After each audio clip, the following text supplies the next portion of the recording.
Before we begin, little disclaimer. I'm a little sick as I record this, so yeah. Anyway, enjoy the video. After 4 years of waiting, Eon-san is finally storming in from the Travail trailer into the gacha pool. She's bringing to the table a very unique way to buff characters, utilizing movement, speed, and distance over other standard forms of buffing. Her abilities have the potential to unlock new playstyles and team comps, and in this video, we'll explore the aspects of her game design and what makes it so fresh and fun.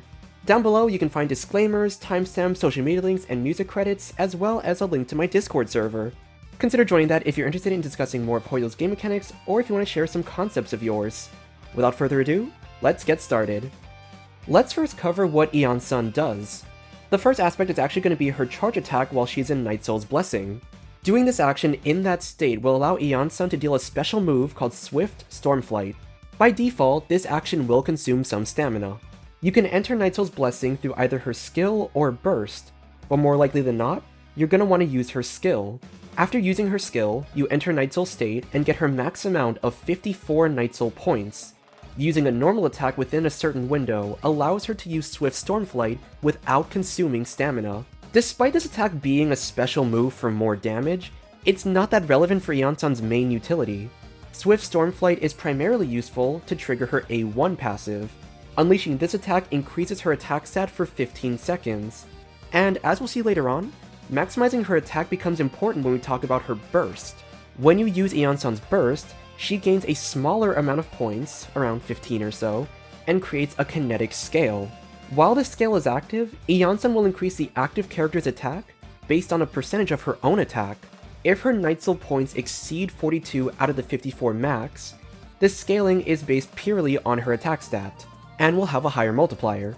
If Eon-san's Night Soul points are below 42, it starts to scale based on a smaller portion of her attack, multiplied by the amount of points she currently has.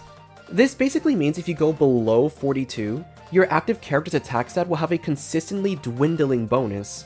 But there is a way to prevent this loss. Every second, the scale will track how much your active character has moved, and regenerate points based on the distance traveled. This is how you maintain a 42 plus point count for that maximum attack bonus. I should mention that Eon-san's buff has a max cap. At level 8, it's around 610. With its current multiplier of 27% attack, her bonus caps out at around 2260 attack. It's actually pretty easy to max out the stat limit, so instead of hyper investing into attack or ER, you can focus a bit more on crit or damage percent bonuses. That's assuming you're constantly maintaining the 42 plus threshold. If you're not able to maintain this, running more attack means you could theoretically go below 42 and still achieve the max attack bonus limit. In some cases, however, that investment can get pretty high, so your best bet is probably just maintaining a high point count. Finally, for her A4, when Night Soul Burst is triggered, Eon-san will heal the active character every 3-ish seconds, and the effect lasts for 10 seconds. The scaling on this healing is very small, so it's not going to replace your dedicated healers. But in teams where healing isn't as needed, she serves as a good alternative. We'll discuss this a bit more later on. Now that we covered her kit, we can talk about my thoughts on her game design. The first thing I want to give credit to is that her abilities tie into each other really well, and they all work to maximize her utility. Looking at how she operates, the rotation is as such. Use her skill to get the max points, and then a normal attack to trigger her special attack that triggers the A1 passive. Doing so increases her attack stat for the duration of her burst. In that time, you've lost a few points, but using her burst regenerates that loss, and then you can swap to the next character with a fresh set of points. And while her A4 is separate from the rest of the mechanics, it's still a nice effect that at least works in tandem with her kit.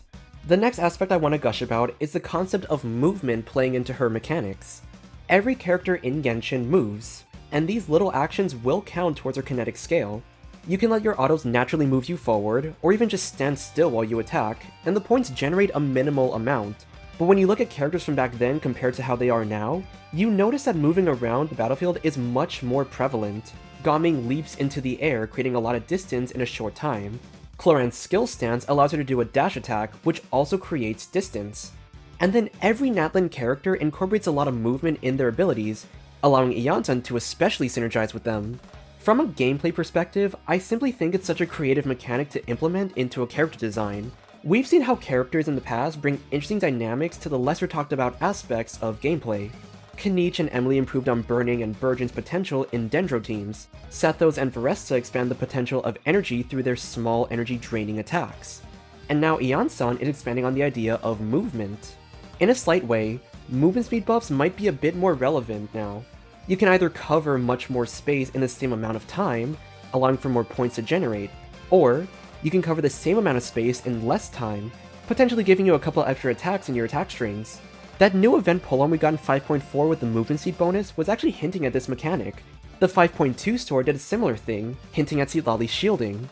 If this trend continues, we'll see a new weapon in 5.6 that might give us a clue as to the new character in 5.7. So now that I've analyzed the kit and its design, we can cover how she compares to other units of a similar playstyle. The first one on this list is obviously Bennett. Attack buffer and healer? Practically the same. Many have already pointed out that Iansan is basically an opposite Bennett. Instead of being confined to the pain of circle impact, Iansan promotes stepping out of the bubble. And of course, this creates synergy with units who struggle to stay within a confined space. Standstill units like Linny or Yoimiya don't really move, so they can make much better use of a Bennett burst. Units like Arlecchino or Raiden can benefit very well from Bennett, but because their motions are a bit more active, certain circumstances such as personal movement or enemy repositioning can create a problem for that consistency. In scenarios where the enemy is pretty motionless, I can see myself prioritizing Bennett. But if I find myself constantly stepping out of the circle in combat, then it's time for me to switch to Iansan for that consistent attack bonus. Finally, characters who have a lot of motion or are always moving out of the circle will definitely want to use Iansan over Bennett. There's also the aspect of elemental synergy. I notice there's quite a few Electro characters who don't work that well with Bennett, mainly due to their elements not lining up, or because their abilities create a lot of movement outside the circle, but that in turn means much better synergy in terms with Iansan. I can imagine Cyno's leap attack, Cloran's dash attack, Veresta's plunge attack, all generate a lot more points than other DPS units. And on the elemental side, Electro Resonance is pretty relevant for a lot of these characters because you want to have energy every rotation. There's a different aspect of comparison that I want to cover.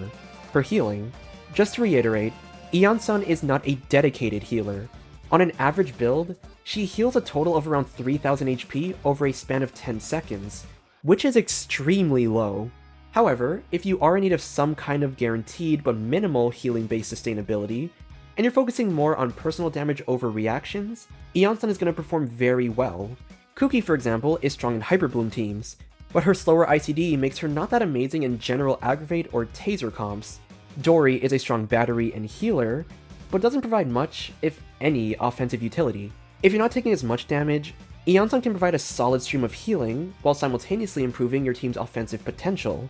Overall, I'm really excited to see what new team options Iansan unlocks for players. Despite the fact that she's a 4-star, it is a slight benefit that she will be more available for other players to try out in their party. Her gameplay is very well designed, and it addresses a very niche mechanic that's underexplored, yet present among nearly every character in Genshin. So that's gonna do it for this Iansan analysis video. If you enjoyed, consider leaving a like and subscribe to support the channel. Let me know in the comments whether you'll be pulling for Iansan and what kind of team comps you'll want to try out with her. Thanks again for watching everyone, and I will see you all next time. Bye!